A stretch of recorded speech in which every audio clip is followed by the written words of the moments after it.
Learn exam channel में आपका स्वागत है। एक बार हम फिर यूपी हिस्ट्री जीके का नेक्स्ट पार्ट 2 लेकर आए हैं। इसमें जहां हमने पिछला वीडियो गुप्त काल पर छोड़ा था उसी के आगे की जानकारी हम आपको देंगे।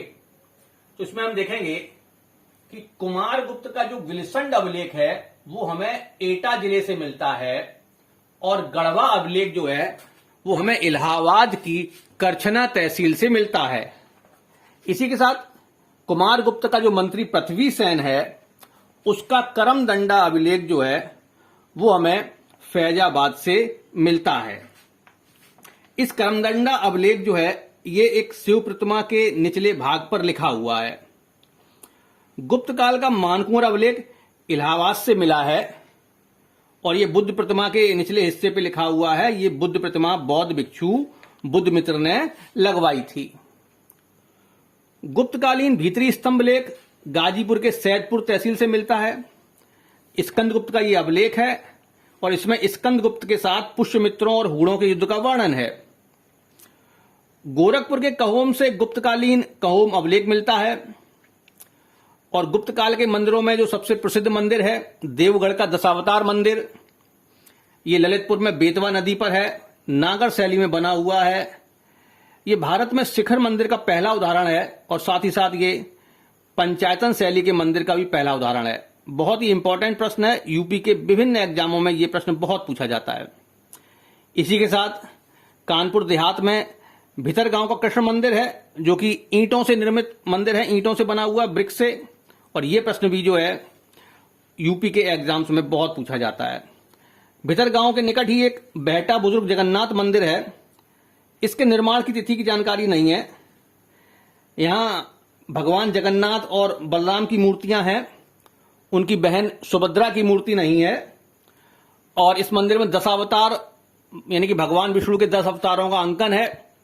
और जैसा कि हम जानते हैं कि 10वें अवतार के रूप में गौतम बुद्ध का नाम आता है, लेकिन इस मंदिर में 10 अवतार के रूप में बलराम जी का अंकन है बुद्ध की जगह। आगे देखेंगे कि 7वीं सदी में जो कन्नौज नगर है इसे नगर महोदयश्री कहा गया है और इसका काफी विकास हुआ था क्योंकि यहां पर वर्धन वंश का शासक हर्षवर्धन का राज शुरू हो गया था। 8वीं से 10वीं सदी तक कन्नौज और गंगा घाटी पर कब्जा करने के लिए 3 वंशों में 3 साम्राज्यों में संघर्ष हुआ है, जिसमें कि गुर्जर प्रतिहार थे, बंगाल के पाल थे और राष्ट्रकूट वंश थे। इसे त्रिदलीय संघर्ष कहते हैं और अंत में गुर्जर प्रतिहार शासकों की जीत हुई थी।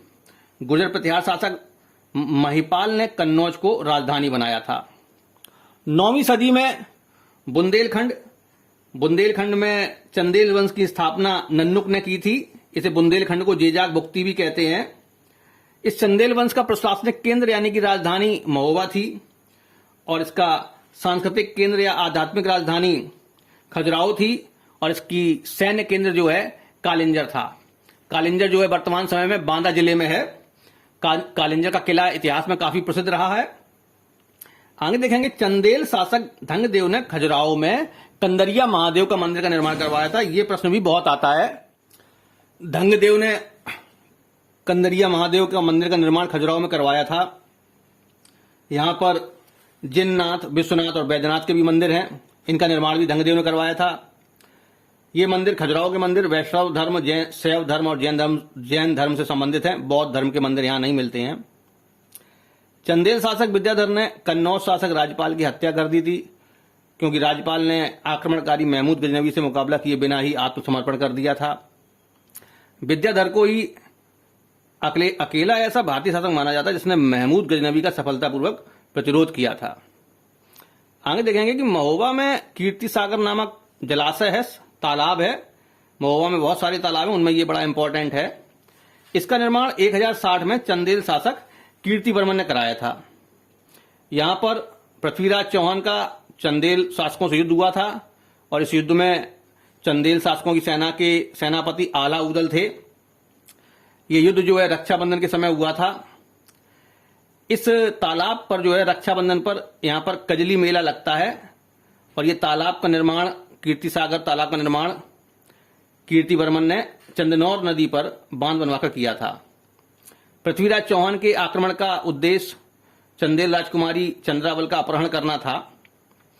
इसी कीरत सागर तालाब पर एक मुरमीली पहाड़ी है। इस पहाड़ी पर ताला सैयद और झालन की समाधि है।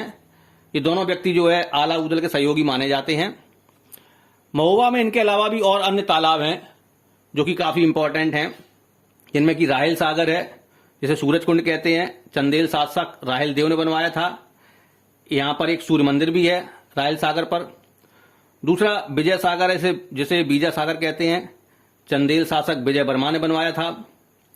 मदन सागर तालाब, इसे 12वीं सदी में मदन वर्मा चंदेल ने बनवाया है। यहां पर चंदेलों की आराध्य देवी मनिया देवी का मंदिर है और यहां पर एक गोरखी पहाड़ी है। ऐसा माना जाता है कि नाथ संप्रदाय के गोरखनाथ ने यहां पर तपस्या की थी और यहां पर एक मेला लगता है, सिद्ध बाबा मेला। ये बुंदेलखंड में कजली मेला के बाद लगता है इस जगह पर। इसके अलावा कल्याण सागर, श्रीनगर तालाब, गढ़ा तालाब और महामन तालाब, ब्रह्म सरोवर और भी अन्य जो है तालाब महोबा में हैं। महोबा में एक अन्य जगह है चरखारी। इसे यहां पर भी बहुत ज्यादा तालाब है, तो इसे चरखारी को तालाब नगरी कहते हैं। महोबा को भी तालाब नगर कह सकते हैं। आगे देखेंगे कि कन्नौज के गहड़वाल वंश की स्थापना जो है चंद्रदेव ने की थी और प्रारंभिक राजधानी वाराणसी में बनाई थी और बाद में फिर जो है कन्नौज को राजधानी बनाया था।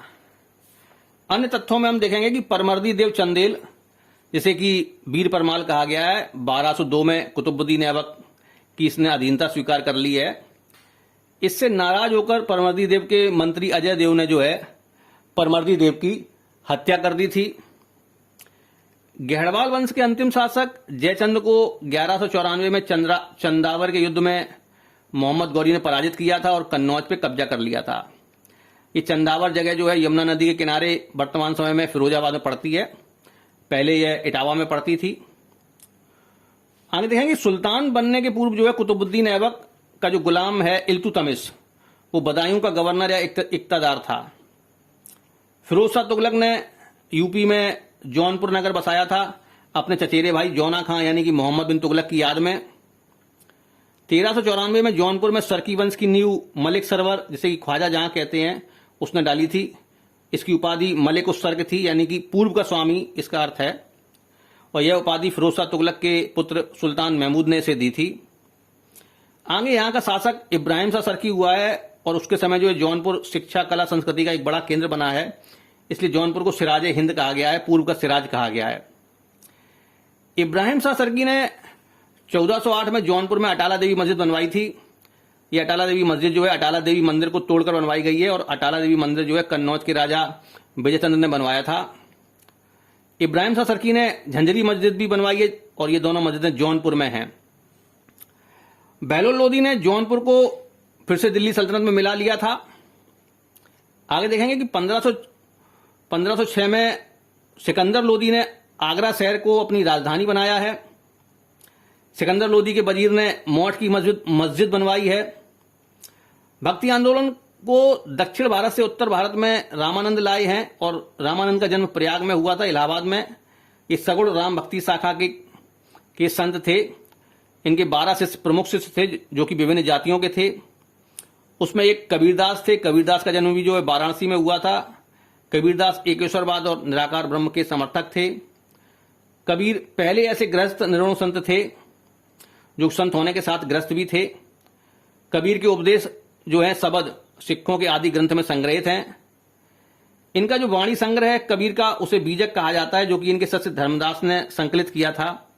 बीजक के 3 भाग हैं, साखी, शबद और रमैनी। कबीर सुल्तान सिकंदर लोदी के समकालीन माने जाते हैं। एक अन्य भक्ति संत हैं वल्लभाचार्य। इनका जन्म भी वाराणसी में हुआ था। इन्होंने भक्ति को मोक्ष का साधन बताया है। इनके भक्ति को पुष्टि मार्ग कहते हैं और सूरदास इन्हीं के शिष्य थे। तुलसीदास जो कि राम भक्ति शाखा के सगुण संत हैं। बांदा के राजापुर गांव में इनका जन्म हुआ था। रामचरितमानस का इन्होंने लेखन किया है। इन्हें अकबर और राणा प्रताप के समकालीन माना गया है। इस वीडियो के लिए इतना ही, और आगे हम एक मुगल काल का वीडियो बनाएंगे जिसमें कि मुगल काल और उसके बाद उत्तर प्रदेश का इतिहास हमें कहां कहां मिलता है। और हमारे वीडियो को आप लाइक कीजिएगा, सब्सक्राइब कीजिएगा, कमेंट कीजिएगा। धन्यवाद।